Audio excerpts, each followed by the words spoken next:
Hey losers, hey fools. Welcome to another edition of Week in Review and Week in Preview. Today we're going to look at our Week 7 matchups and a quick look at our Week 8 upcoming games. Let's start off with the most important game of the weekend. That would be another victory. The second one of the season for the mighty Ass Clowns. Had to stick with Stafford due to the fact I wasn't sure about Goff. That ended up paying off very well since the Lions were absolutely destroyed by Lamar and the Ravens. So, very even laid out game. Hopkins, not the receiver Hopkins, the kicker Hopkins, who I picked up, was my big star of the day, God bless him. He killed it in Cleveland. The more Deshaun Watson doesn't play, the more kicks that guy gets, so I'll take it. So, pretty mediocre, barely broke 100, but more than enough where Michael kind of finally fell back to earth. Herbert had a crappy game. I mean, basically, it was just kind of a piddly-poo. I mean, a decent day from Greenlaw. But then he looked like such a fool when Addison stole that ball from him for a touchdown, so that was pretty awesome too. So he had a decent enough day, but Michael just didn't have any guys really show up for him. So I basically won by Michael's team not showing up. So thank you, contract here. All right, let's look at Chronic Roaches versus Gridiron Skirts. Man, oh man, can anything stop this Amanda Falk woman? She is freaking killing it. Great day from Purdy, great day from Walker, great day from Cook, really good day from Cook. Etienne has been her star all season long. Even with Jefferson, her #1 pick out, Etienne's been awesome. Myles Garrett, he's hitting that kind of TJ Watt super stud defensive player. It's funny, you see going against Roger, Watt finally had a normal human game. I think it's like his first normal one of the season. So Amanda definitely took care of business there, over 120 points. Roger didn't have a big a day as he normally does. Normally Roger's up there too. I'm kind of surprised. I figured it was going to be closer. And apparently so did Yahoo. But congrats to Gridiron Skirts. That sends her to 6-1. Roger drops to 3-4. Oops. Let's go next to... here we go. Here we go again. The other juggernaut. He killed it again today with 149 points. Dan is just putting them up every week. Not a bad day for Mahomes with 43 points. But to get this kind of the points all across the board, it's pretty crazy. It's nuts. Even if Mahomes has a normal state, he still has almost 130 points. So good on Dan. Miko finally embraced the Kirk Cousins thing. Cousins had a great night for him. Decent stats up and down, but just not enough to catch up with Dan. I mean, this used to be kind of where you'd win games at about 100, 120 points. Now it's getting to the point where you need almost 130, 140 to really kind of dominate, like apparently Dan is doing. My only thing I can think about with Dan is it seems this just smells of a guy that's going to kill it all season long and then woof in the playoffs. We shall see, Dan. We shall see. All right, let's look at Mullet Militia and Whipping Boys. Mullet Militia got another victory. Tied him with me. He's at what, 2-5? Well done, Lauren. Riding on the back of Geno Smith. Kamara, who I mocked, actually had a fucking great day. So I think that's the key. If I mock a player, it's almost like a gift to you that he will have an awesome day of football. Huge day from Kelsey. Almost 30 points. It didn't even matter. Some of his defensive guys petered out, but he got good points from David. So the average out works great. Puts him over 130 points like we were talking about. This is how you win.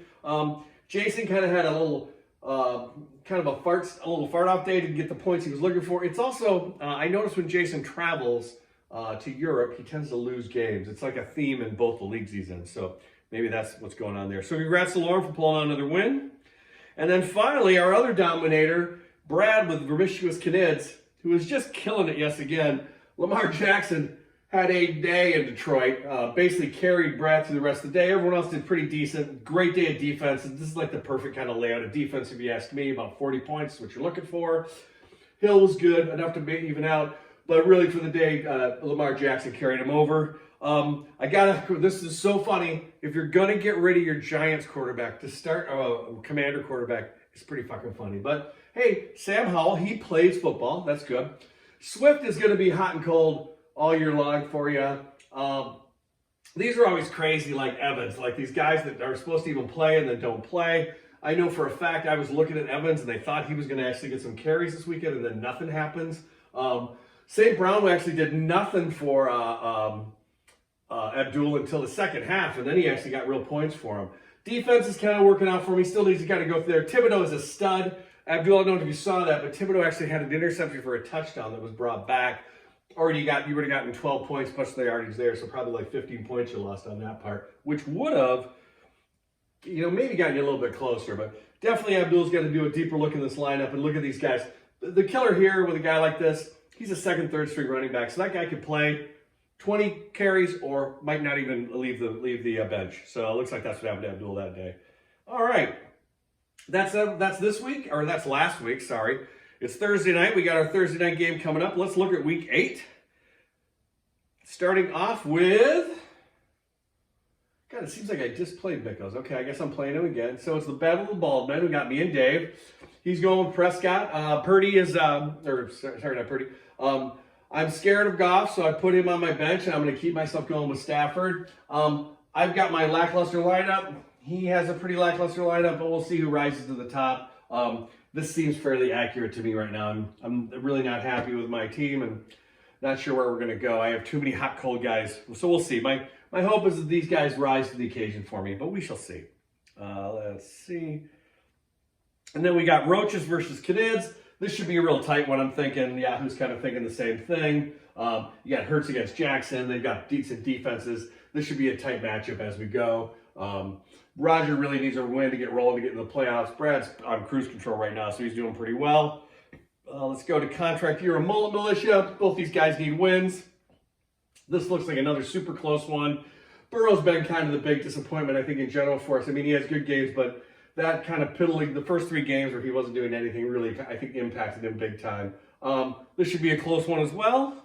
And let's see. And then, here we go again, goes up against Gridiron Skirts. So the 2 6-1s meet up again. Should be interesting. We got, looks like Amanda's going to go with T. Lawrence. I believe Brock Purdy is out with a concussion. Thanks, Vikings.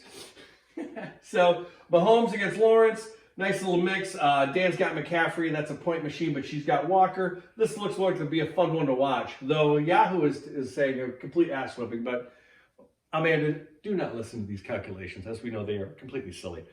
All right, that's our lineup for this week. Let's real quick, just out of curiosity, let's look at the standings real quick, kind of see where we're at. So right now, we're halfway through the season. This is game 7. We've got 7 more games to go. As you can see, Brad's taking a dominant lead in the Avengers division. Abdul on the bottom, back 4 games. Whipping Boys, contract year, are still close enough to make a run. Hell, in this league, Lauren or even Abdul can make a run still. And then down in the Defenders division, Dan just sits above. Amanda and Dan are basically the dominant forces in the league. Me and Miko are kind of just happy to be here. Roger does well. I think Roger's going to climb up because he does score a lot of points. So I can see Roger still making a run. I think both Miko and me need to do some deep searching on our teams to try to get any kind of recovery here. So, pretty interesting. We got some tight races going on. We got a couple dominations, though. But I like the 3 6-1s. I think that's going to be interesting down the stretch. So, that's it for this week. Good luck to everybody except Miko. Until I see you again. Oh, wait. I'll be out. I will be in Europe next week, in Portugal, so I will not do an update, so you won't get one that next week. I know you're all really depressed, but there won't be one next week. There'll be one the week after. So until then,